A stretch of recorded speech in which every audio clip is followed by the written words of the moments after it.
నమస్తే అండి, welcome back to our channel. నేను మీ దేవి సుబ్రహ్మణ్యం. ఈ వీడియోలో చాలా సింపుల్గా ఈ శ్రావణ మాసంలో అమ్మవారికి చేసే ఒక ప్రసాదం రెసిపీ చూపిస్తానండి. చాలా ఈజీగా చాలా సింపుల్గా చేసుకోవచ్చు. మనకి టేస్ట్ కూడా చాలా బాగుంటుంది. చాలా తక్కువ టైంలో మనం ఈ ప్రసాదం అనేది చేసేయచ్చండి. ముందుగా మనము ఈ ప్రసాదం గోధుమ రవ్వతో చేసుకుంటాము. గోధుమ రవ్వ హల్వా కూడా సింపుల్గా మనం అనొచ్చు దీన్ని.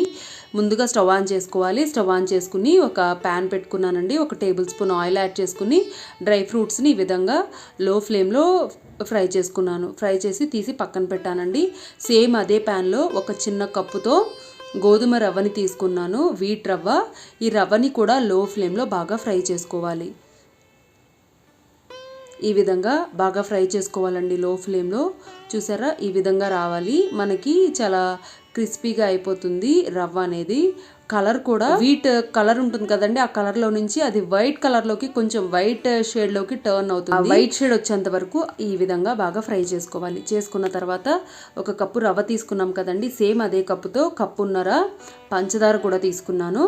ఈ పంచదార కూడా ఈ రవ్వలో బాగా కలిసేంత వరకు లో ఫ్లేమ్లోనే మనం ఫ్రై చేసుకోవాలి.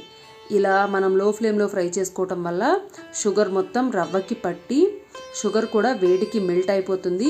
మెల్ట్ అయిపోయి చూసారా, ఈ విధంగా కలర్ అనేది బ్రౌన్ కలర్లోకి వచ్చేస్తుంది. మనం కలుపుకోవాలండి. తర్వాత లో ఫ్లేమ్లోనే ఉండాలి. మనం తీసుకున్న ఏ గిన్నెలో అయితే చేస్తున్నామో లేదా ఏ బాండ్లీలో చేస్తున్నామో అది అడుగు కూడా మందంగా ఉండేలా చూసుకోవాలి.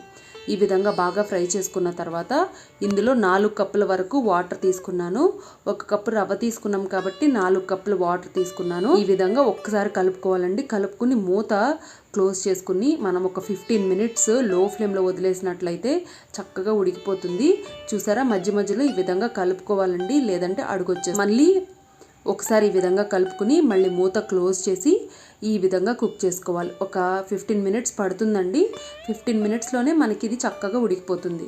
చూసారా, ఈ విధంగా చక్కగా ఉడికిపోయింది. ఈ విధంగా ఉడికిన తర్వాత మనం ముందుగా ఫ్రై చేసి పెట్టుకున్న డ్రై ఫ్రూట్స్ ఉన్నాయి కదండి, జీడిపప్పు, కిస్మిస్ నేను వేసుకున్నాను. ఈ జీడిపప్పు కిస్మిస్ని కూడా ఒక్కసారి బాగా కలుపుకున్న తర్వాత ఈ విధంగా బాగా కుక్ అయిపోతుందండి. స్టవ్ ఆఫ్ చేసేసుకోవాలి. స్టవ్ ఆఫ్ చేసేసుకున్న తర్వాత ఒక గిన్నెలో తీసుకుని అమ్మవారికి నివేదన చేయండి. చాలా బాగుంటుందండి. చాలా సింపుల్గా మనం ఈ ప్రసాదం రెసిపీ అనేది చేసేసుకోవచ్చు. ఏదైనా స్వీట్ తినాలి అనిపించినప్పుడు కూడా మీరు ఈ విధంగా ట్రై చేయండి.